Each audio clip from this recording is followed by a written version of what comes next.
Hi there, this is Allison with Let's Go Travel Tips. Today is Saturday, it's September 3rd of 2022.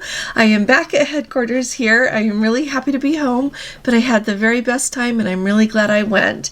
And while I was there, I had the thought, I know that some cruise ships call in Boston, there are a few cruises that leave from Boston, and I was wondering if any of you want me to talk about some of the things that you can do in Boston, especially if you're just there for one day. I would be happy to do that. I have been going to Boston a lot since 2005, several times a year. And so I've done all the touristy things. Right now with my little granddaughters, we just go to the park and just play now a lot of the time. But every once in a while we go somewhere fun. But I just wanted to let you know I know a lot about Boston. So if you have any questions or you're wondering what to do for a day, I've got great ideas on that. Now let's go ahead and get started with everything else.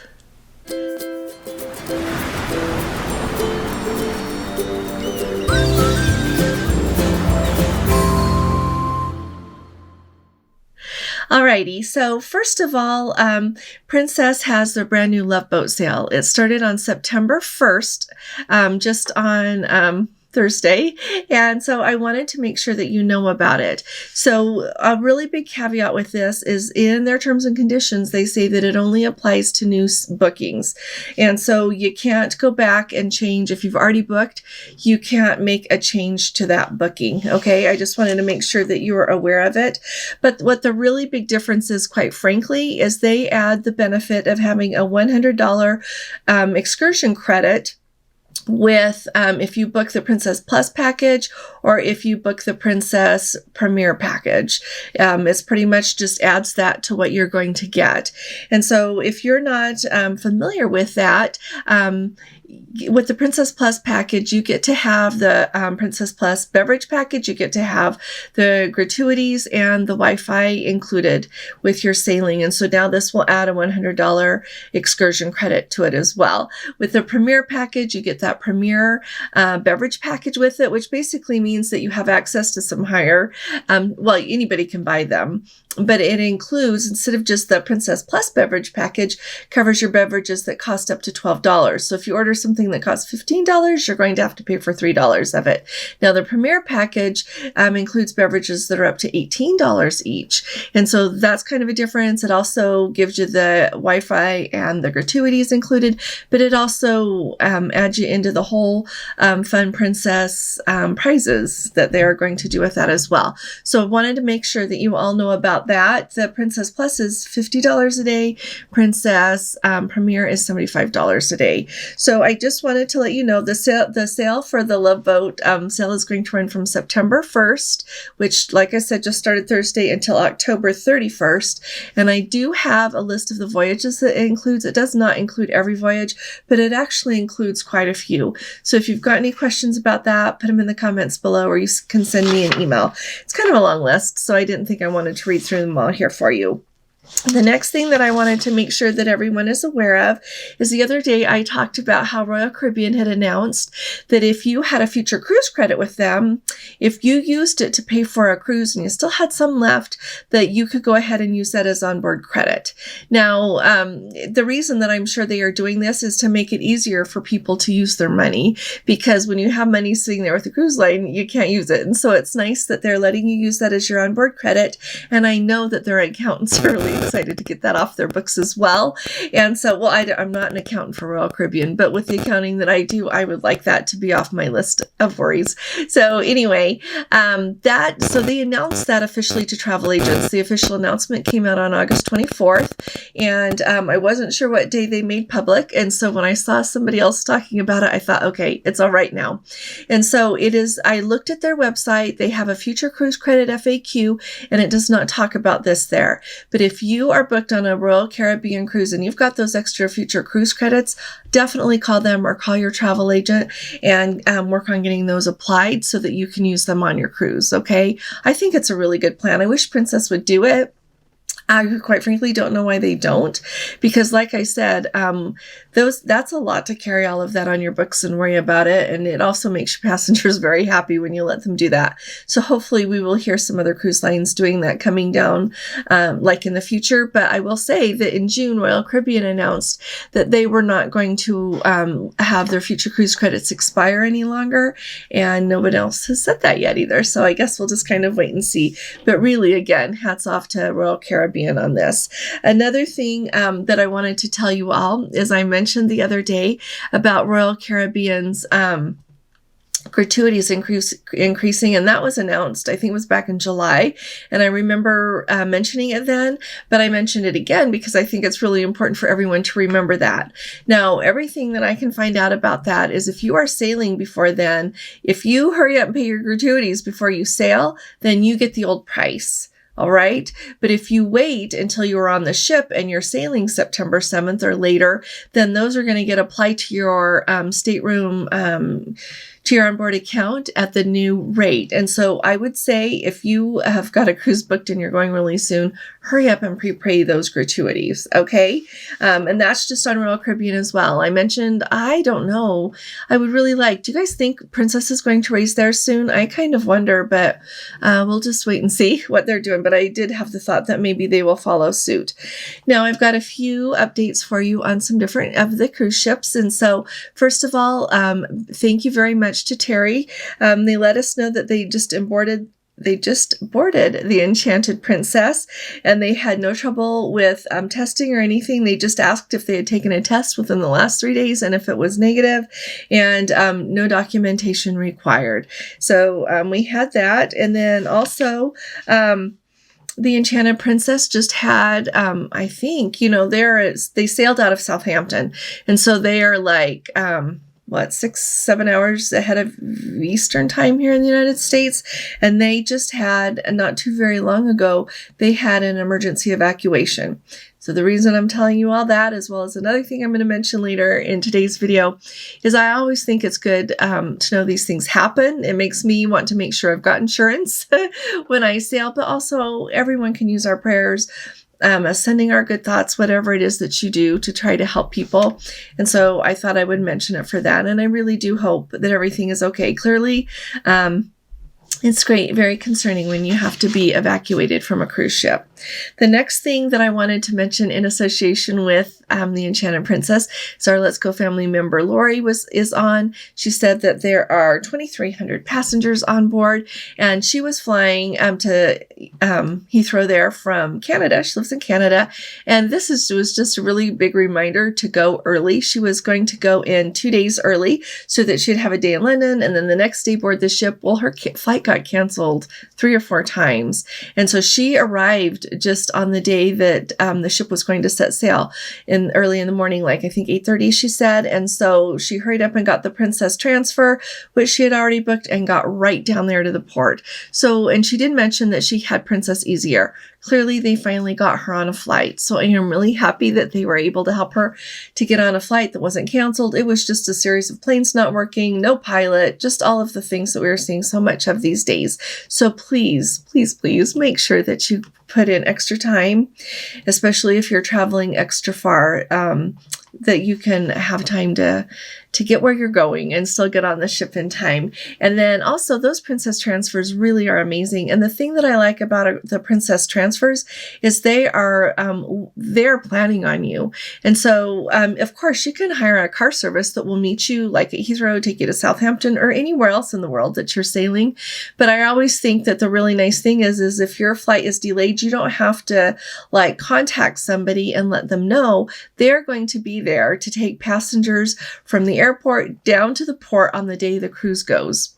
So if you are later, like Lori was later getting there, they're waiting for it. It's not like she had a car service and she had to keep calling them and tell them to please reschedule her. She just knew that if she was at the airport at that time, that they would take her. And so that's a really good thing about the Princess transfers. Gordon and I use the Princess transfers an awful lot, and truthfully, we have never been disappointed. You just get on the bus, they take you to the ship, and everything seems to go really smoothly. So if you've got questions about the Princess transfers, put those below, or if you have any experience that you would like to share. Another update that I wanted to let you know about is on the Grand Princess. I know that we've got some Let's Go family members who are anxious to hear about the Grand Princess, and one of you was so kind to share your experience. So if anyone else has sailed on the Grand recently or happens to be on board right now, we would really like to hear from you. So Bob and Kathy were on the Grand Princess from August 17th through the 24th. They did the voyage of the glaciers northbound to Whittier, so they are still requiring the masks. So if you are not familiar with that, if you are on a sailing that goes northbound from like Vancouver up to Whittier or from Whittier to Vancouver, it was like really early in the cruise season up there in Alaska that they started to require masks on those voyages, except for when you're eating or drinking or in your own stateroom. And so be aware that that is still going on. Okay. So she said that when coming back from excursions, they remind you to mask and now have a security system to scan your belongings, much like going through the airport. And you know what? Every cruise ship that I have ever been on, as long as I've been sailing, have had those security systems. And it is truly, if you're brand new to cruising, it is like you're at the airport. When you come back to the ship, which I think is amazing, they put your bags through it. You have to walk through the scanner thing like it is like if you were at the airport. And so they do have that. And the onboard capacity was about 1,300 passengers and roughly half of the ship capacity. She said it did seem like more people and didn't feel empty, so they probably clearly have cruised during the restart when things weren't so crowded. They had fantastic weather. In Ketchikan, Juneau, and Skagway, people even commented that the warm, sunny weather was unusual. They did have fog in the inside passage before they got to Towns and in Whittier.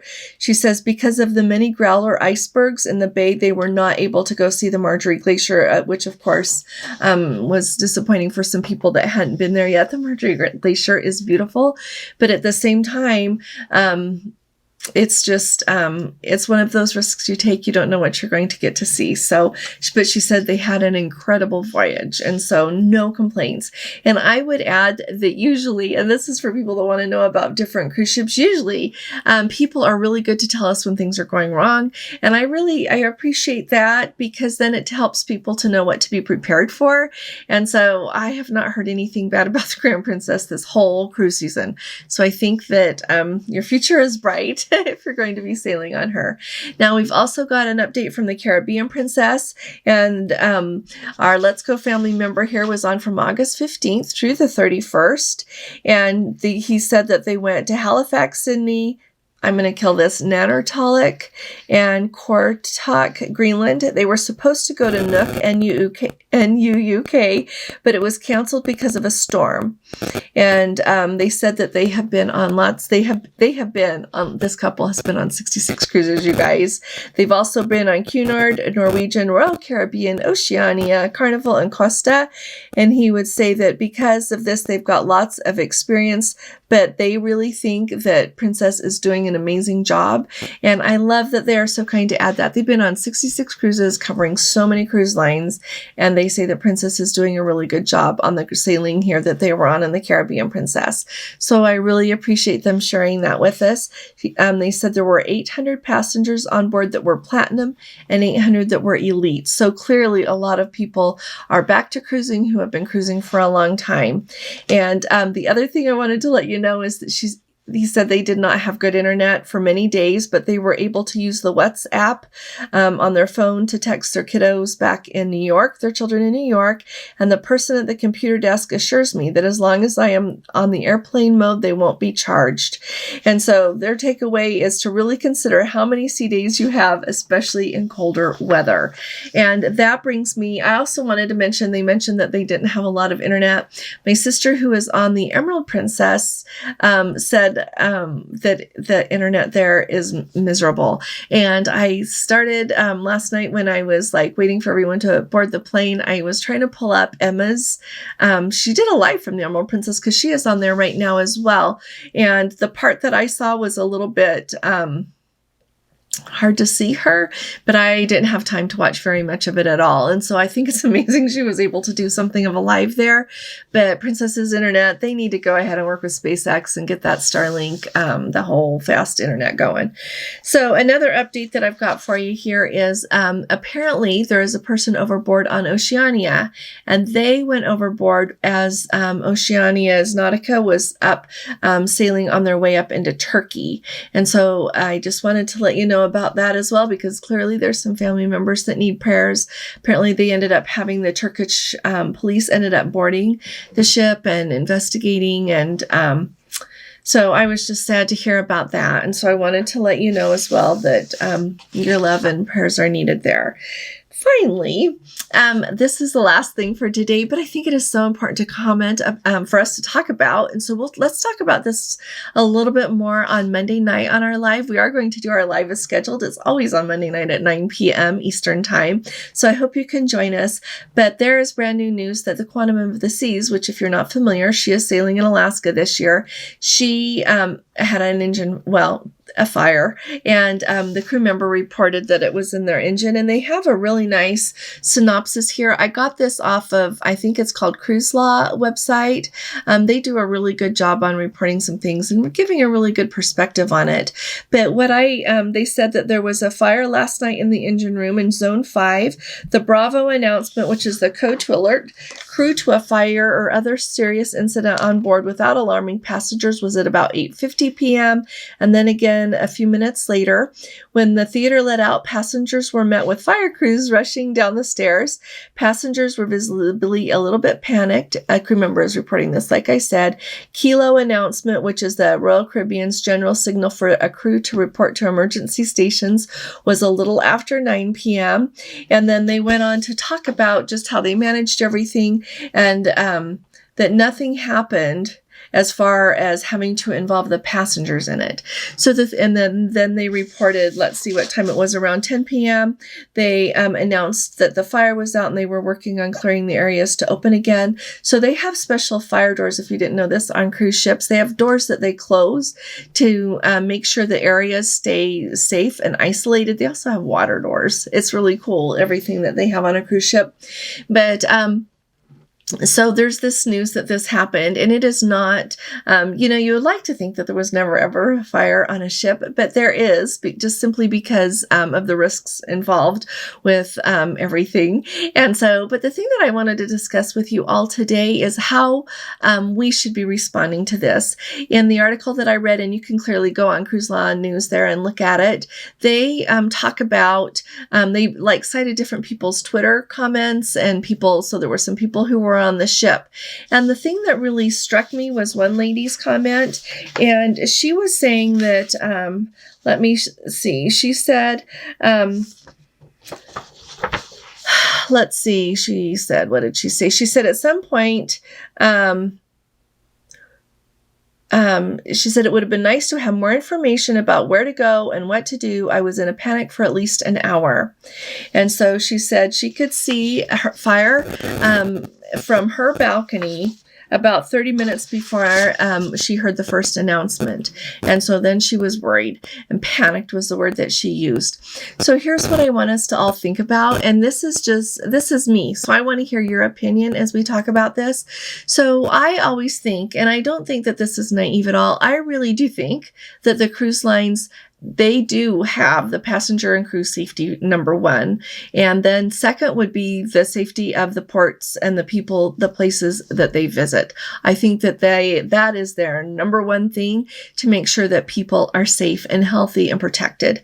And so I think that when they make these announcements, like the Bravo one and the Kilo one, they do this so that crew are aware of what's going on, so that they're managing everything that they need to be managing. And I am completely confident that if there comes a time in an emergency situation where passengers need to do anything different than what they're doing, that they will tell us right away, and we would get direction on what to do in spades. Like, they would tell us so much information, you would know exactly what to do, exactly where to go, exactly how to do it. And they're not going to wait until the ship is half down before they tell people to do something. they are very, very, very proactive on cruise ships. And, this is highlighted. Like, I have never been on a cruise that in one of the ports, I haven't known that they were doing drills. They run through every scenario constantly. They are on top of it with the training with their staff. And so I honestly think that the reason that they don't come over the loudspeaker and say, you know what, we've got a fire down here in this zone, this is what's going on, is because you'd have even more people panicking. Some people are people who worry anyway. I often come in that category about things in my life, but when I'm on a cruise ship, that's not one of the times. I just know that they will tell us what we need to know when we need to know it, and they will tell us exactly what to do. And so I honestly think they are not trying to withhold information. I think that they are trying to keep things clear so that they're not making more people panic, because think of what the crew is going to do if they have a ship full of a whole bunch of panicked people and they're trying to manage what the problem is. They need to be able to manage what the problem is and let all of the people carry on with what they're doing. And then if anything needs to change, they'll let us know. So tell me what you all think. And I don't mean this from the standpoint that I think that lady was wrong. She was just sharing her experience. But it really started me thinking about what I would think if it was me.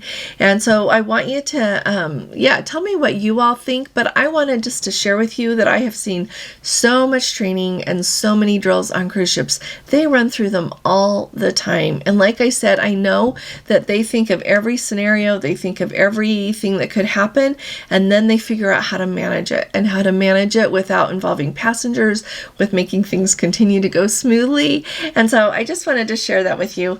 And what I want to just tell you how happy I am to be back here with you as normal. I miss you all. I don't know what it is about that. You know what I suspect? I suspect that you are all wonderful people. Otherwise, I wouldn't miss you. It's really nice to talk to you all again. I hope you've all been having a really good week, the week that I was gone. I hope that you're having a lovely start to your September. Hope you have a lovely Labor Day weekend. If you haven't subscribed yet, please subscribe. It doesn't cost you anything.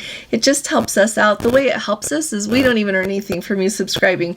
All it does is make it that YouTube, it helps them realize that somebody is liking the content that we're putting out there, so then it will offer our videos to more people. And so if you wouldn't mind subscribing, we'd love you to do that. It does make you a member of our Let's Go family.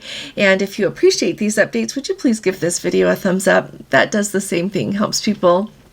It will help YouTube offer our videos to more people. And finally, I want to remind you, if you haven't subscribed to and joined our Facebook group yet, you should. It is the place to go to see the most beautiful photos, to meet the nicest people, to be up to date with what's going on. It's a remarkable Facebook group, and it's not because it's mine. It's because of all of you who are with us. And so I really appreciate you all, and I will be talking to you all again really soon. You all take really, really good care. God bless you. Love you. Bye-bye.